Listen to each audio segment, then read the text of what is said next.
जी आरिफ बहार साहब, फरमाइएगा कि नीड ऑफ द आवर क्या है, किस तरीके से पाकिस्तान को इस मामले को आगे लेकर चलना चाहिए। फोकस करेंगे हम कश्मीर के हवाले से। बिल्कुल जी, जैसे मिशाल मलिक साहिबा ने कहा कि कश्मीरियों का बुनियादी जो मसला है वो 370 या 35A या इससे इससे मिलते जुलते वाकयात और इससे मिलते जुलते मामलात नहीं है। कश्मीरियों का बुनियादी मसला उनके दिल और दिमाग का मसला है, और वो ये है कि उन्हें भी वो हक मिलना चाहिए जो बरे सगीर की दूसरी कौमों को 1947 में मिला और एक बैन अवी इंतजाम के तहत मिला, एक कायदे कानून के तहत मिला। कश्मीरी उसी नुक्ते पर खड़े हैं और यही कश्मीर का एक जैन और बुनियादी मसला यही है। इसी मसले से फिर दूसरे मसाइल जन्म लेते हैं।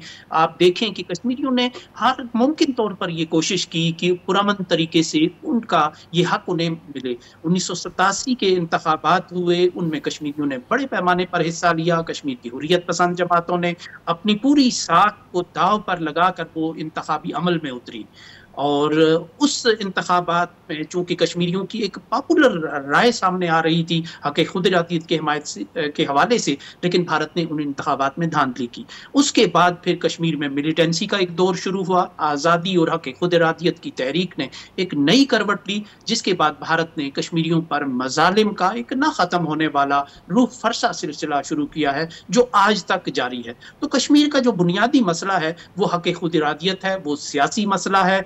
उसको लेपापोती से उसको पसे पुश्त डालने की जो कोशिशें हैं वो माजी में भी नाकाम हुई हैं, वो आज भी नाकाम हुई। ठीक है, कोई मिशाल बीबी ये बताइएगा कि बीजेपी की पॉलिटिक्स आरएसएस से निकलती है और आरएसएस जो है इसका 7 साल तकरीबात हैं सितंबर में मेरे ख्याल से, और एक ये कहा जा रहा है कि जनाब उसमें बड़ा ऊंचा पगड़ और पहनकर जो है मोदी साहब जाना चाह रहे हैं उस आइडियोलॉजी को कैरी करते हुए।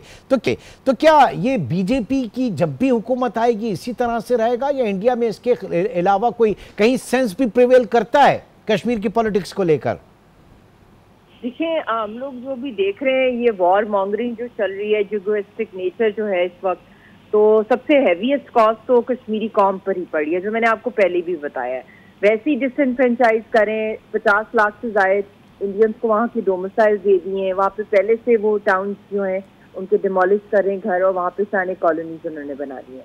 मॉनेटाइजेशन करें तो ये भी एक 1 स्टेप फर्दर है टूवर्ड्स क्या कहना चाहिए इसको, कश्मीरियों को।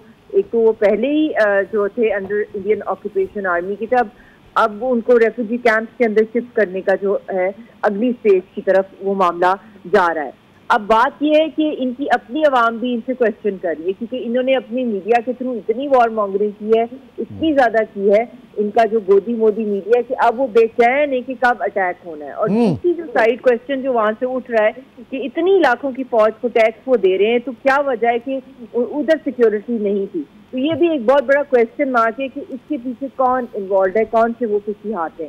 और तीसरी बात यह है कि राहुल गांधी ने भी कहा है कि इस सब के ऊपर डिबेट होनी चाहिए इनके पार्लियामेंट के अंदर कि क्या लैप्सेस हुई, क्या हुआ, कौन जिम्मेदार है, सारी की सारी। तो अभी तो बहुत कुछ वहाँ पे आवाजें, और खुद अपनी आर्मी का उनको देख लें, इनके दिलों को बरतरफ करें अपने जनरल्स वगैरह को, कि they are not ready to go for war because they are not prepared.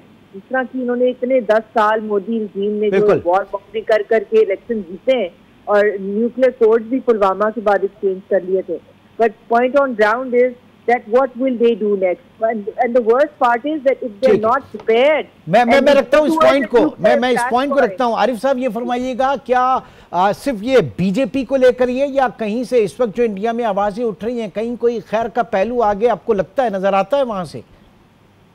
इस वक्त जो भारत की सियासत का रंग और रुख है उसमें तो खैर का पहलू हमें झलकता हुआ दिखाई नहीं देता। इस वक्त तो बीजेपी की जो फिलॉसफी है वही प्रिवेल कर रही है, वही गालिब है, भारत के मजमूई तशख़्ख़ुस पे वो गालिब आ चुकी है और एक जहनीत बन चुकी है जिसने भारत के पूरे इंतज़ाम को, इंसराम को अपनी लपेट में ले रखा है। आप देखें कि मीडिया जो भारत का होता था एक दौर में किसी हद तक वो आज़ाद होता था, उसमें आज़ाद आवाज़ें नज़र आती थी, लेकिन आज जो मीडिया का रंग नज़र आ रहा है कि बिल्कुल वो गोदी मीडिया की अमली तस्वीर पेश कर रहा है कि किस तरह उन्होंने पहलगाम के वाक़े को बिल्कुल हिंदू मुस्लिम रंग दिया और मुसलमानों के खिलाफ नफरत का एक तूफान खड़ा करने की इस मौके से उन्होंने कोशिश की इस मौका पर। और ये एक बहुत बड़ी खतरनाक बात थी कि आप अपनी आबादियों के अंदर खलीज पैदा करते हैं, आप अपनी आबादी के अंदर इस तरह की तफरीक करते हैं कि आगे चलकर वो किसी और हादसे की बुनियाद बने। ठीक है, और ये बड़ा कर्म हुआ, ये बड़ा कर्म हुआ कि जनाब ये साजिश जो है ये वक्त पर पता चल गई, जिस तरीके से वहां पर कोशिश की जा रही थी।